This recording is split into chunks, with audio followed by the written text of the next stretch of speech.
The Nigerian government is also a terrorist organization, as you know, especially the two other political parties, APC and PDP, who have braved the weather, the roads, the criminals, the terrorists, the bandits, and most importantly, the government.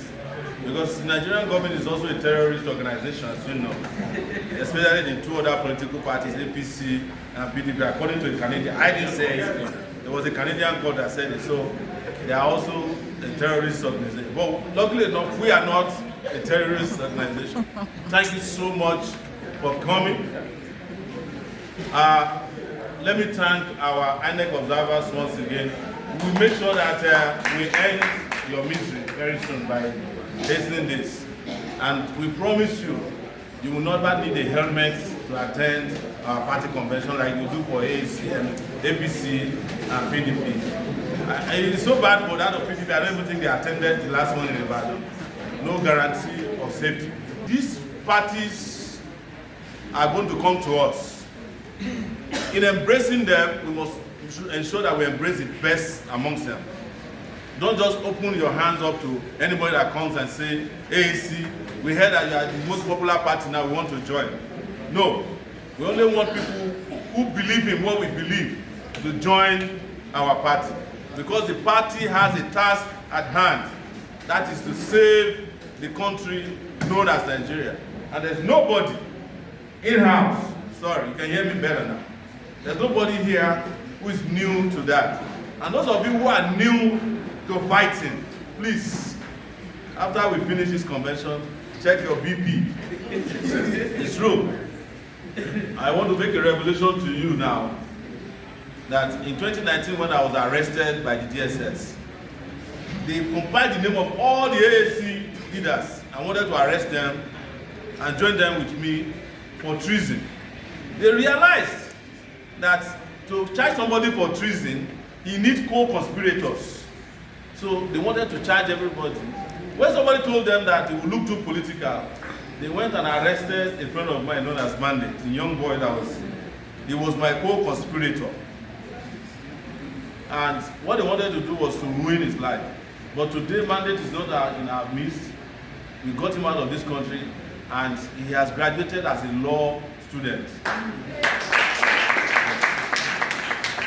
Hopefully, he will come and become the Attorney General of the Federation.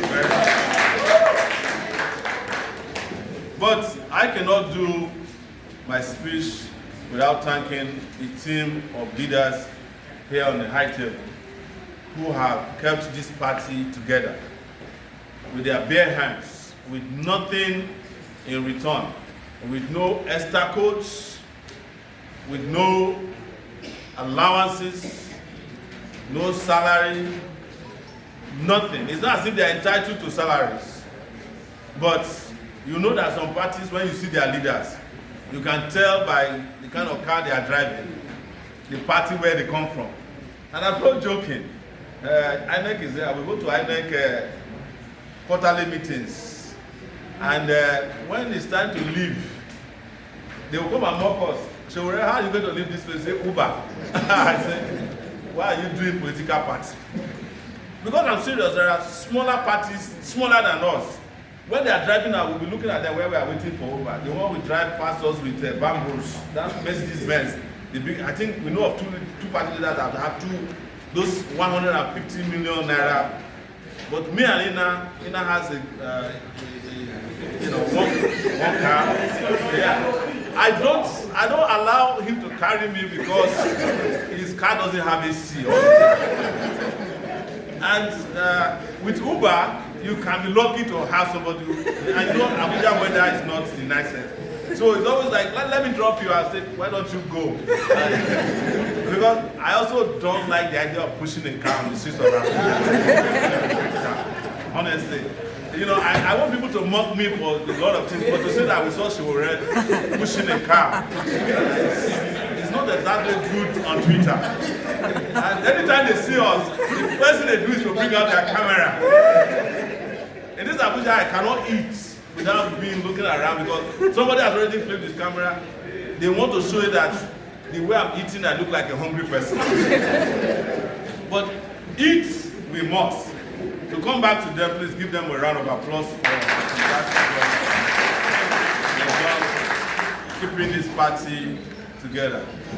Sometimes we participated in elections, sometimes we couldn't participate because we don't even know sometimes what they call election in this country anymore. So I want to introduce to you once again, and for the last time, until next time, the party mobilization, organizing secretary. I call him mobilization because he mobilizes everybody here. Okay. Oshok, Phillips Oshok, you can't mention his name. Our treasurer is a pastor. And you know, if a pastor steals your money, then you cannot trust any treasurer. That's Pastor Sam. I think he did a fantastic job. Not the nicest person to get money from, but we get the money if we have. And our almighty secretary, who you know very well, the guy that doubles you up, is Ina Okopi Agbo. And our loveliest, most articulate, most vibrant, indefatigable, most intellectual, youngest, most fearless lawyer is Inibehe Efio. I did not say that he will become the Attorney General because he doesn't have to be an Attorney General in our regime. He has his eyes on Akwa Ibom governorship. I'm just telling you. I'm just kidding. It's difficult to get him to have a political ambition. He can't stand us, the people we call politicians. And you guys know our PRO, or you must have heard about him. I have a little history with Femi. I was traveling in Nigeria in 2016, I think. And they said there was a student at University of Lagos who wrote an article on Facebook against the Senate of the university. The Senate is the parliament of the university, for those of you who might want to break it down to you. And that he was expelled. So I was like, I need to meet him. And you know, I met him. And he came and he wasn't interested in meeting me. He wanted to meet Choyinka. I said, what's wrong with you? You know, the guy is old. Meet me first. And so we started and met. Some of the guys I met eventually in 2016, he introduced me to some of them. But since I met him, his life has never been the same, and my life has never been the same. That's the truth.